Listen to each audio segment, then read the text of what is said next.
22 तारखेला अयोध्येमध्ये जो एक ऐतिहासिक कार्यक्रम संपन्न झालेला आहे आणि तो कार्यक्रम केवळ अयोध्येत झाला नाही तर देशभरामध्ये जवळजवळ 5 लाखापेक्षा जास्त स्थानी हा कार्यक्रम मंदिरांमध्ये संपन्न झालेला आहे आणि भगवान श्रीरामांच्या प्राणप्रतिष्ठेचा हा कार्यक्रम रामजन्मभूमीवरचा भारतातच नाही तर भारताच्या बाहेर 60 पेक्षा जास्त देशांमध्ये सुद्धा संपन्न झालेला आहे आणि त्यामुळे पूर्ण एक जगभराच्या स्तरावरचं असं एक खूप प्रचंड मोठा कार्यक्रमाचा हा प्रसंग झालेला आहे।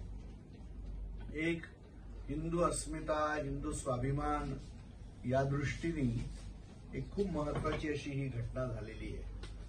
विश्व हिंदू परिषदेने 1984 पासून या आंदोलनाचं नेतृत्व केलं असल्यामुळे मंदिर वही बनाएंगे, मंदिर भव्य बनाएंगे हे जे एक वचन हिंदू समाजाला दिलं होतं त्याची सुद्धा आता पूर्तता होताना आपण पाहतोय।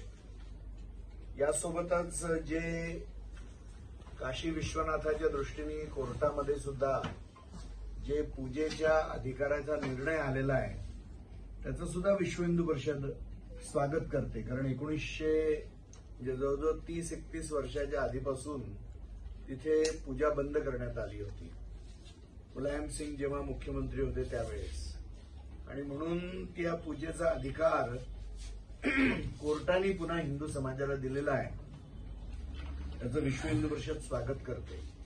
ज्या प्रकारचं तथ्य आहे आणि ज्या प्रकारची लीगल पोझिशन आहे त्या सगळ्या गोष्टींकडे पाहता या ज्ञानवापी मस्जिदीच्या जागी पूर्वी मंदिरच होतं या दृष्टीनेच निर्णयाची दिशा जाईल हा हिंदू समाजाला विश्वास आहे आणि म्हणून लवकरात लवकर त्या दृष्टीने तो निर्णय लागावा ही सुद्धा हिंदू समाजाची अपेक्षा आहे। आणि हा जो पूजेचा अधिकार मिळालाय त्या ठिकाणी रोज 5 वेळा पूजा ही प्रारंभ सुद्धा झाली आहे, त्याचं हिंदू समाजाने आणि विश्व हिंदू परिषदेने सुद्धा खूप मोठ्या प्रमाणामध्ये स्वागत केलेलं आहे। निकटच्या भविष्यामध्ये काही विषय घेऊन विश्व हिंदू परिषद आता कार्य करेल। पहिला विषय म्हणजे मंदिरांवर जे सरकारी नियंत्रण आहे त्या सरकारी नियंत्रणातून हिंदू मंदिरं ही मुक्त झाली पाहिजे हा विश्व हिंदू परिषदेचा आग्रहाचा विषय आहे।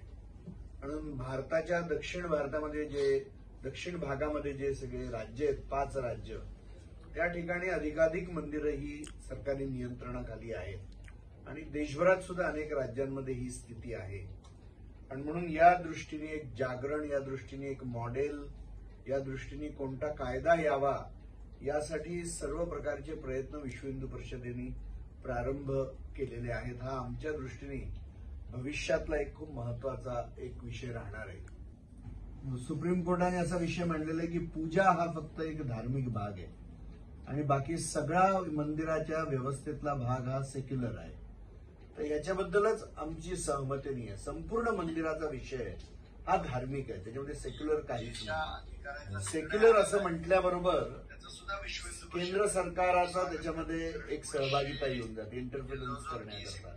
आपल्या दृष्टीने आपण हा प्रयत्न करतोय की ही सगळी मंदिरं सरकारने हिंदू समाजाला सोपवली पाहिजे।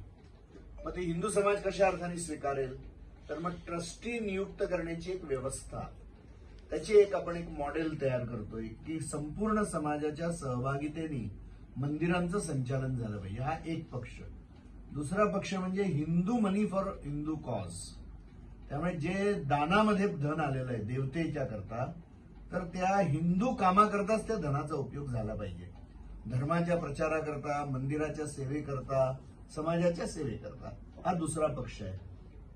आणि जे काही समस्या येतील मंदिराच्या संचालनामध्ये कुठल्याही प्रकारच्या समस्या असतील तर त्याचं एक डिस्प्यूट रिझोल्युशन सिस्टीम कुठली आपल्याला बनवावी लागेल। हे 3 विषय घेऊन आपण एक काम केलेलं आहे, तर अनेक साधू संत, chief justices, retired chief justices, अनेक हायकोर्टांचे, सुप्रीम कोर्टाचे अनेक वकील आणि विश्व हिंदू परिषदेचे कार्यकर्ते असं मिळून एक थिंक टँक बनलेला आहे की ज्यांनी त्याच्याबद्दल आता एक मॉडेल उभं केलेलं आहे।